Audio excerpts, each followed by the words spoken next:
Olá, meu nome é Lucas. Essa é a aula de comportamento dos solos. Nessa aula, nós vamos focar em argilas sedimentares completamente saturadas.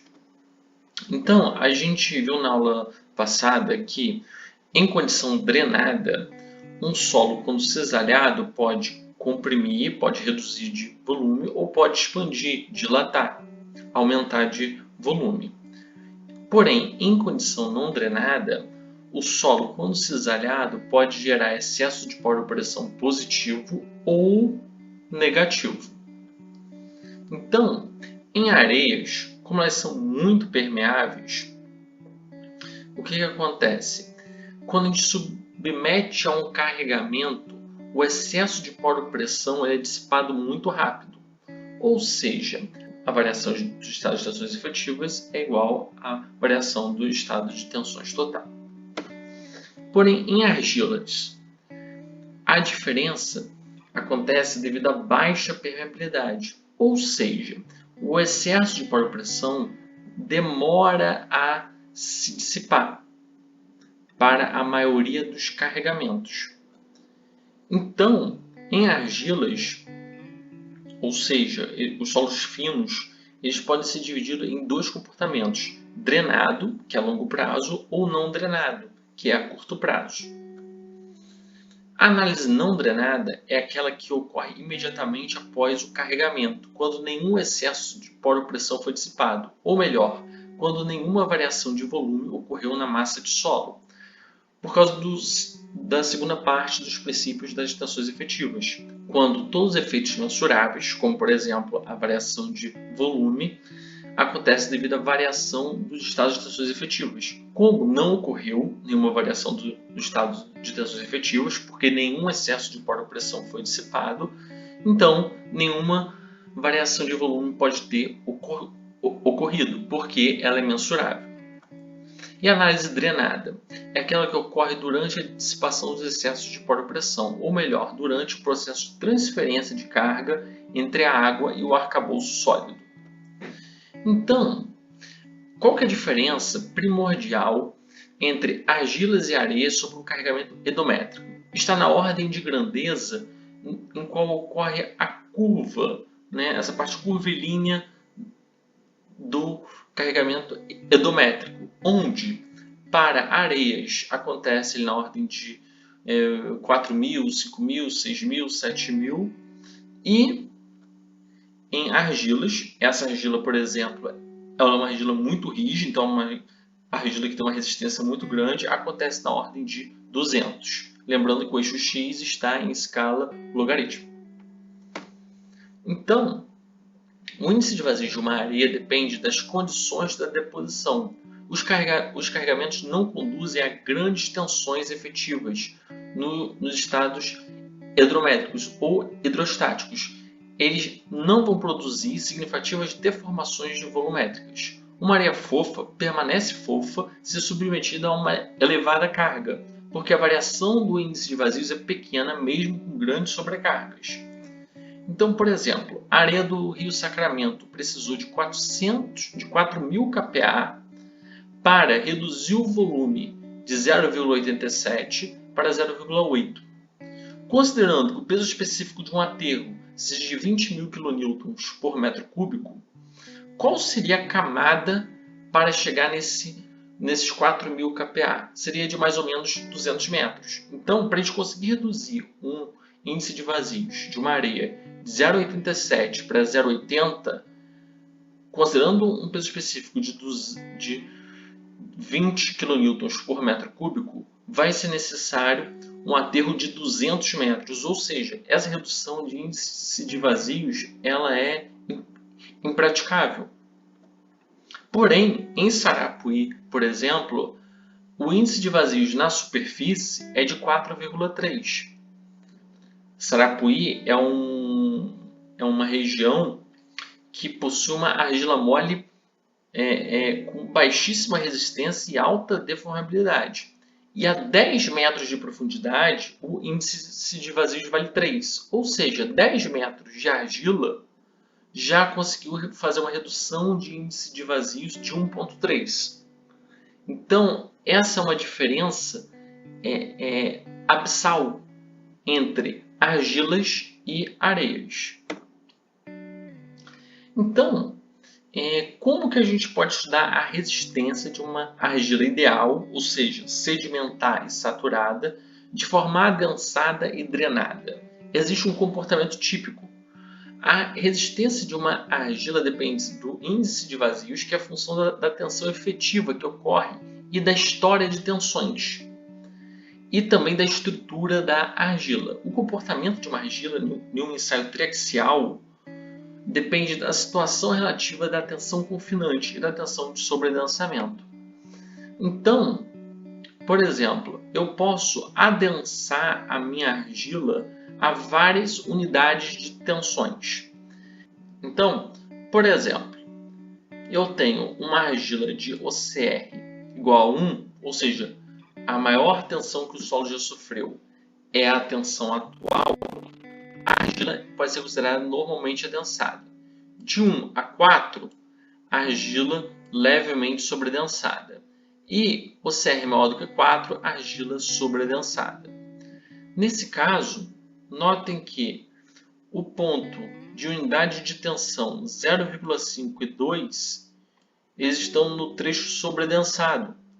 E o 4 e o 8 estão no trecho normalmente adensado.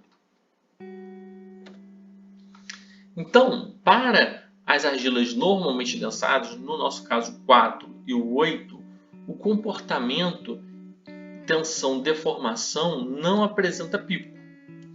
E o solo tende a comprimir quando ele é cisalhado, apresenta uma contração.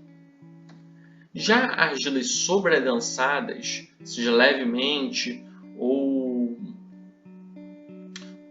de forma sobredensada completa, vai apresentar pico, como nesses casos de 0,5 e 2, e se o OCR for maior do que 4, a argila vai tender a expandir de volume.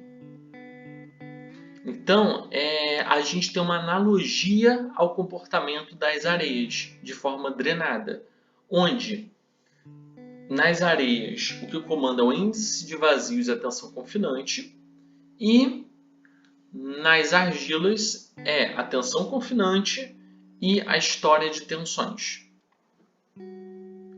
Então, o que acontece? Se eu tentar normalizar a minha curva, ou seja, tensão desviadora, σ1 menos σ3, pela tensão confinante, para tentar encontrar uma curva única, ela normaliza para o caso normalmente adensado.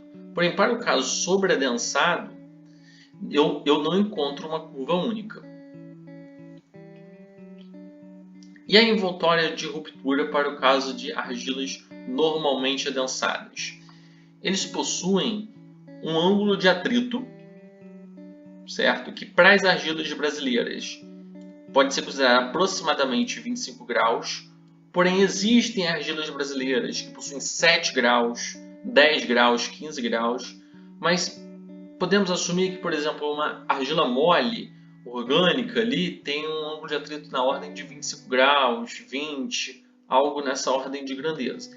E não possui intercepto de coesão. Por quê? Porque é uma argila sedimentar. Porém, se eu tiver no caso sobreadensado, a partir do trecho de sobreadensamento, o que vai acontecer? Vai ocorrer um deslocamento da envoltória de ruptura. Com esse deslocamento, eu vou mudar o ângulo de atrito para um outro ângulo de atrito e vai aparecer um intercepto de coesão devido ao sobreadensamento, ou seja, no trecho sobreadensado. E o comportamento agora não drenado? O comportamento não drenado de uma argila pode acontecer de duas formas diferentes, com adensamento e sem adensamento. Começando então pelas argilas adensadas, pela situação adensada, quando o solo for solicitado de forma não drenada, o carregamento gera um excesso de poropressão, fazendo que a pressão nos poros aumente e não a tensão efetiva. Pela segunda parte do princípio das tensões efetivas, todos os efeitos mensuráveis no solo acontecem devido à variação das tensões efetivas. Consequentemente, carregamentos não drenados não acontecem mudanças mensuráveis no solo. Porém, com o passar do tempo, a dissipação da pressão faz com que esses efeitos passem a acontecer. Então, o que acontece? Seguindo o mesmo exemplo da situação drenada, as curvas de argilas normalmente adensadas não apresentam pico. Então, para a região do ponto 4 e do ponto 8, ele não vai apresentar pico. Porém, o excesso de poro-pressão vai ser um excesso de poro-pressão positivo. Note nesse caso, né? Onde nós temos aqui a tensão desviadora, sigma 1 menos sigma 3, tensão de deformação, e o excesso de poro-pressão positivo. O que acontece no caso normalmente adensado ainda? As curvas são únicas quando eu normalizo pela tensão confinante. Então, obtendo uma curva para uma determinada tensão confinante, eu sei que para outras tensões confinantes, essa curva ela é proporcional. Então, a envoltória de ruptura ela vai gerar ela deslocada pelo círculo de Mohr não drenado. Para encontrar o círculo de Mohr drenado, é só eu deslocar pela poro-pressão. Do mesmo jeito que a gente aprendeu nas aulas passadas. No caso de comportamento de argilas sobreadensadas, o que acontece? No caso normalmente adensado, ele não apresenta pico, como a gente já visto. No caso sobreadensado, também não apresenta pico. Mas, no caso sobreadensado, vai gerar um excesso de poro-pressão negativo. Pensem sobre isso. A pressão nos poros ela é uma pressão negativa. Por que isso? Porque no caso drenado, o solo estava querendo expandir. Como aqui o solo não expande, ele não altera volume, mas ele continua com a mesma tendência. Então, na tendência dele expandir, ele gera uma pressão negativa nos poros. E no caso não adensado, não drenado. Esse é o caso que a gente usa, porque é um caso que é a resistência de forma instantânea, né? Que é a menor resistência, basicamente, que uma argila pode ter, que é uma resistência a curto prazo. Então, a envoltória, nesse caso, não apresenta ângulo de atrito. O intercepto de coesão se torna a resistência não drenada. Porque todos os círculos de Mohr vão ter o mesmo raio, o mesmo diâmetro. E o que é a resistência não drenada? Ela é uma resistência que acontece devido à baixa permeabilidade. Ou seja, as tensões aplicadas de forma rápida vão despertar uma resistência que ela não existe, mas ela, devido às condições do solo, ela passa a exercer de forma instantânea e depois dissipar para entrar o atrito. Uma forma que a gente pode entender essa resistência não drenada é através de uma garrafa de Coca-Cola, por exemplo. Quando o líquido Coca-Cola não possui uma resistência e a garrafa PET também não tem uma resistência, a gente consegue amassar de forma fácil. Daí, se eu encher um litro de Coca-Cola e fechar a tampa e tentar amassar a garrafa PET com a tampa fechada, o que vai acontecer? Eu não vou conseguir. Por quê? Porque gera uma resistência fictícia, porque nem a Coca nem a PET tem resistência, mas o que vai acontecer? Devido à estrutura, devido à não permeabilidade, apresenta-se uma resistência.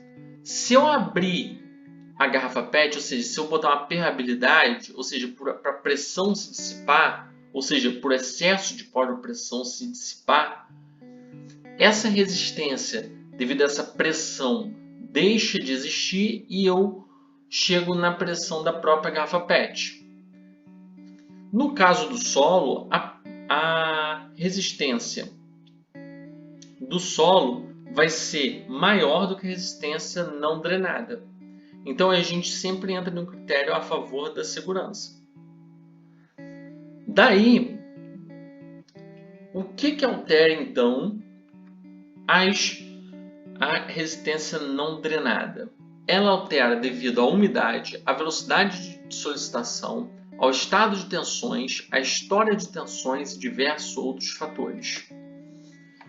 Então, na etapa de cisalhamento, os círculos de amortização total serão diferentes, pois iniciam-se em tensões diferentes, resultando em uma envoltória horizontal, ou seja, eu tenho círculos de Mohr diferentes, mas o diâmetro vai ser o mesmo. E através desse ponto eu não consigo determinar a envoltória efetiva.